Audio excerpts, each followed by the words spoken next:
Sunil holder I'll come back to me దగ్గరని మళ్ళీ వస్తాను. తెలంగాణ భవన్ దగ్గర ఉద్రిక్త పరిస్థితి కనిపిస్తోంది.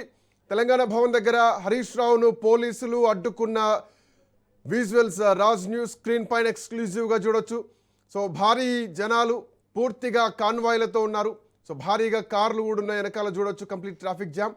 తెలంగాణ భవన్ ముందు తెలంగాణ భవన్ ఎదుట హరీష్ రావును పోలీసులు అడ్డుకున్నారు.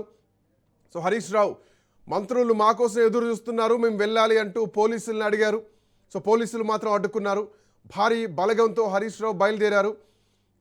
మంత్రులు రాష్ట్ర కేబినెట్ మంత్రులు ఇచ్చినటువంటి సవాల్కి గన్ పార్క్ దగ్గరికి రండి, తేల్చుకుందాం, ఆధారాలతో సహా రా, నిరూపించాలి, లేదంటే ముక్కు నేలకు రాస్తామని చెప్పేసి మంత్రులే ఏకంగా సవాల్ విసిరితే ప్రధాన ప్రతిపక్ష పార్టీ అయినటువంటి బీఆర్ఎస్ పార్టీ దాన్ని రెస్పాండ్ అయింది. ఇమ్మీడియట్గా బయలుదేరారు. ఇమ్మీడియట్గా with in fraction of minutes, సెకండ్స్లోనే సవాల్ని రిసీవ్ చేసుకొని తెలంగాణ భవన్ నుంచి బయలుదేరే సమయంలో పోలీసులు హరీష్ రావును అడ్డుకున్నారు.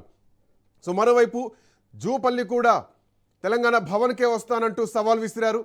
ఎస్, మనం చూడొచ్చు రాజ్ న్యూస్ స్క్రీన్ పైన. ఆర్ఎస్ ప్రవీణ్ కుమార్ కూడా అక్కడే ఉన్నారు. సో ఆయన మరి కాసేపట్లో ఆయన తెలంగాణ ప్రెస్ క్లబ్కి వెళ్ళడానికి కూడా సిద్ధమవుతున్నారు.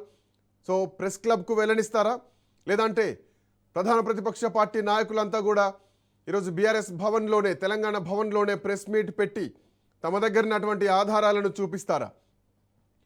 మంత్రులు విసిరినటువంటి సవాల్కు ప్రతిపక్షం సిద్ధమైంది.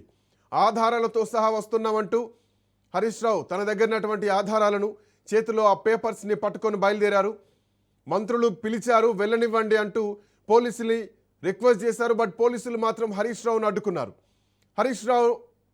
పోలీసులు హరీష్ రావును అడ్డుకున్నారు. మనం చూడొచ్చు రాజ్ న్యూస్ స్క్రీన్ పైన ఎక్స్క్లూజివ్గా చూడొచ్చు. హరీష్ రావు కనిపిస్తున్నారు విత్ పేపర్స్. తన దగ్గరనటువంటి ఆధారాల్ని మీడియాకి చూపిస్తున్నారు. మమ్మల్ని వెళ్ళనివ్వండి అంటూ ఆయన అడుగుతున్నారు. బీఆర్ఎస్ పార్టీ నాయకులంతా కూడా పోలీసులు అడ్డుకుంటున్నారు. బట్ ఈ పరిణామాలు ఎటు దారి తీస్తాయో చూడాల్సినటువంటి అవసరం అయితే ఉంది. సో ప్రస్తుతానికి ఇంకా హరీష్ రావు తెలంగాణ భవన్ పరిసర ప్రాంతాల్లోనే ఉన్నారు.